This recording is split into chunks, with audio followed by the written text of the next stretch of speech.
អាចខ້ອຍក្រោយបានហើយយុវជនដែលទៅមកម្ដងវិញវិញកម្ពុជាដល់ណា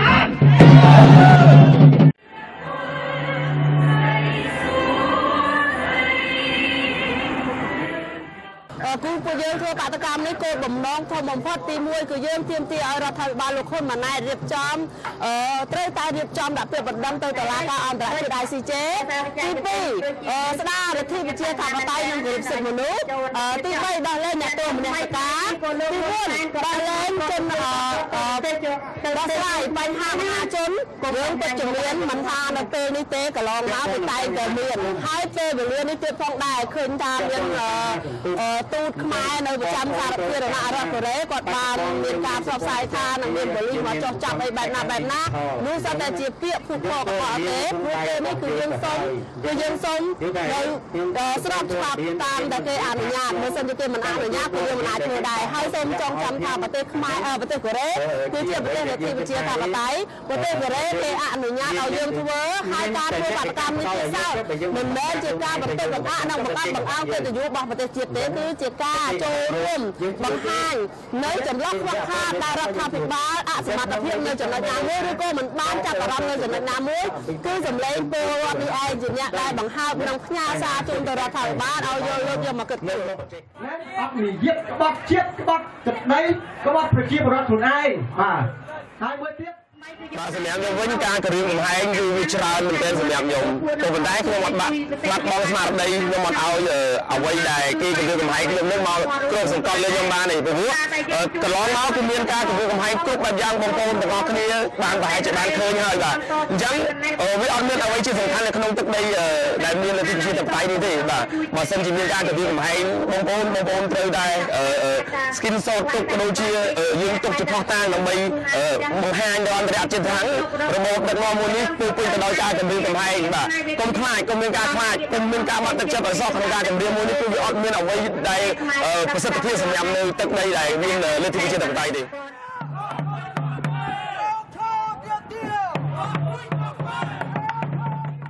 សូមជម្រាបជូនពុកម៉ែបងប្អូនមិនថាក្នុងស្រុកឬក៏ក្រៅស្រុកទេជាពិសេសបងប្អូនដែលនៅក្រៅស្រុកយើងមានឱកាសយើងមានលទ្ធភាពយើងមានសិទ្ធិក្នុងការធ្វើបាតកម្មអញ្ចឹងដូច្នេះហើយបងប្អូនអាចចូលរួមទាំងអស់គ្នាក៏ដូចជាបងប្អូនទាំងអស់គ្នាបងប្អូនត្រូវតែពោលពីប្រវត្តិសាស្ត្រកូរ៉េចាយុវជនយុវនារីកូរ៉េអាយុតែ16ឆ្នាំទេសុខចិត្តពោលហៅឪពុកម្ដាយមិនហ៊ានប្រាប់ឪពុកម្ដាយដើម្បីមកចូលរួមធ្វើបាតកម្មស្ដារប្រទេសជាតិលទ្ធផលគឺគេទទួលបានលទ្ធិប្រជាធិបតេយ្យពិតប្រាកដ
Tiếp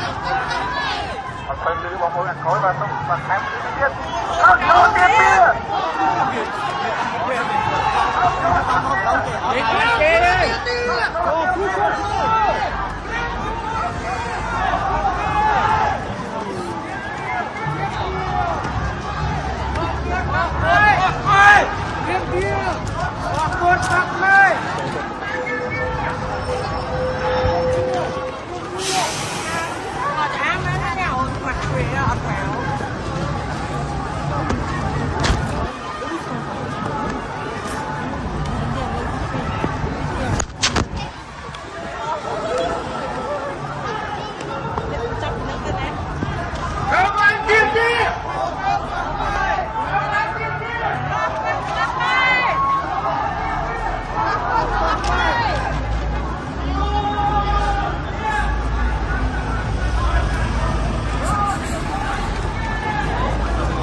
បានលឺពីការទៀមទារបស់យើងដែរបាទដាច់ខ្លួនបងអ៊ីនធឺណិតនៅលើជើងហ្នឹង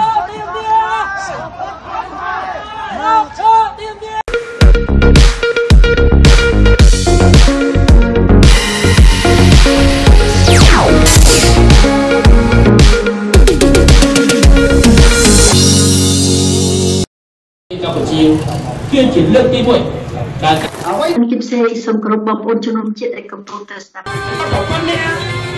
រឿងប៉ះពាល់ដល់